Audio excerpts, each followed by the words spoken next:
Hello again everybody! So today I'm back, and today we're going to be talking about one of the biggest issues in the book world.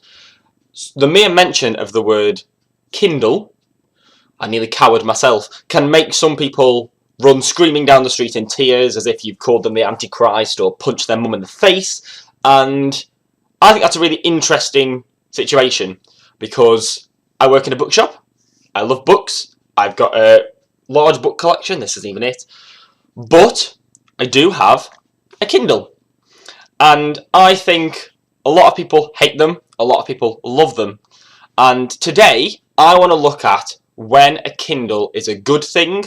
There are some situations I think where you would be better getting a book on a Kindle, when a Kindle just is more suitable or easier or more practical, but of course there are times when you just have to have a book in hard copy.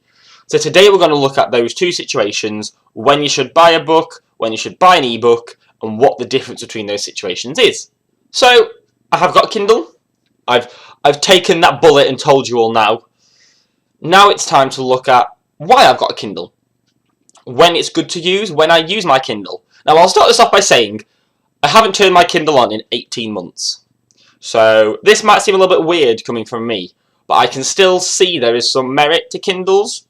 And the first of those is definitely to do with hardbacks, because I work in a bookshop, we sell a lot of hardbacks.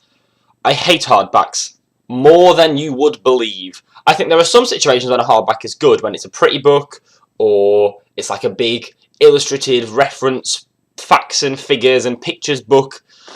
But this is an example of one that I love the book, read it in hardback, and I hated reading it in hardback. We're not ourselves, Matthew Thomas. Now you ask why I hated reading it. That's why. It is literally like half the thickness of my head, and that is saying something. And great book. Loved the book. 900 pages. Doesn't bother me in a paperback. But this was the least practical book to read in the world. Now, I got this free as part of the Guardian First Book Award, which I'll be talking about in the next couple of weeks. But if I was buying this, which I potentially would have done anyway, I'd have definitely bought it on Kindle, because lugging around this little piece of technology as opposed to this massive building block of a book just makes that much more sense. So I think in that situation I can understand the Kindle usage. They are more expensive still on Kindle, but I still think it's much more practical than lugging this around all the time. Without a doubt, probably the most common reason people use a Kindle rather than a book is for holidays and travelling, and I completely get that. I can read 8, 9, 10 books on a 2-week holiday without too much difficulty. And when I'm just going away and sitting in a villa somewhere, I can sometimes fit those in my bag.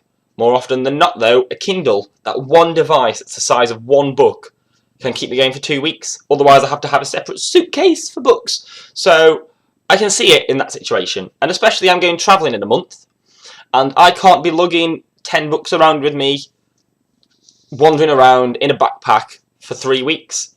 I'm going to take my Kindle. It'll be the first time I've used it in 18 months, 2 years, but it just makes so much more sense. There are some problems with downloading a book on Kindle, and planning for my travelling, when I know I'm going to take my Kindle because it's so much easier, I'm trying to make a list of books that I've not read, that I don't own yet, that I want to buy on Kindle and read while I'm away. And I'm having quite a lot of difficulties. There are a few certain criteria which mean that I have to have a book in physical copy, that it just doesn't make sense to get it on Kindle. And that's what I'm going to look at next. And one of the kind of superficial reasons that I like having a book on my shelf in a lot of cases is if it's just a pretty book. I think there's a lot of covers and just jackets that are so well designed that it's such a shame not to see them on a shelf, not to have them in front of you to look at and remind you of stuff. I think this is a good example of a book that would be prime Kindle fodder otherwise, because it's not an author I'm going to buy loads from, it's not a part of a series necessarily, or at least it wasn't when it was written, but the cover is really cool and really interesting, and it made me want to buy it, and I think it would be such a shame to miss out on that by having it in Kindle, not having it there on the shelf, to show to you guys, to show off to people, to see when I look at my bookshelves, and it makes a big difference. I just love pretty books, okay? Now, even worse, and probably even more superficially, there are some books I think that you just want to have on your shelf to show off. So, my example here I'll show you first because that'll explain it better, is A Clockwork Orange. So this is obviously what would probably be termed a modern classic, and having read it I can see why. And without sounding too pretentious and up myself, this is the kind of book you want to have on your shelf just to show that you're quite well read. Just to show, oh yes, I read all the modern classics, I'm really, really well read and I read all the good stuff. I don't, just to clarify, but this is the kind of book that is good to have there just as kind of a, oh, look what I read. So I think, again, in that case, another very superficial reason, I can see why it's good to own the book, kind of as bragging rights for what you've read, and that's probably why I own this, as well as it being a beautiful cover, and I think there'll probably be a lot more books like that that I own and will own in the future.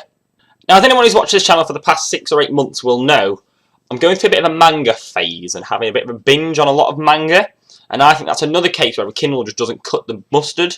I think this, to start, is a beautiful cover, so that helps, but I just think when it's an illustrated edition, when it's got such beautiful pictures in, and it's so reliant on the illustration, you can't replicate what you get on the page. In a Kindle, I think you can with words. I think the Kindle technology is great at replicating a page, but not a picture, and I just think things like this, it's not the same to have on a Kindle as it is to have the copy. I don't feel like you get the full appreciation that you do, and I mean, I just love manga again, and I just can't deal with the fact that I might not have this on my shelf. Another time you just have to have books on your shelf, not on a Kindle library, is series. Now, I think there's something beautiful about having a whole set of a series together. Often the jackets look similar, they flow into one another, and it's a really simplistic example, but looking back at the Mr. Men books, they spell out something on the spine, and owning those and having that collection made a big difference. Now, again, if you've been watching, you'll see that I've had a bit of an obsession with the Penguin Little Black Classics, which I'm getting over. But I think having that full collection is just an amazing thing. And there's an example here, the Brandon Sanderson Mistborn series.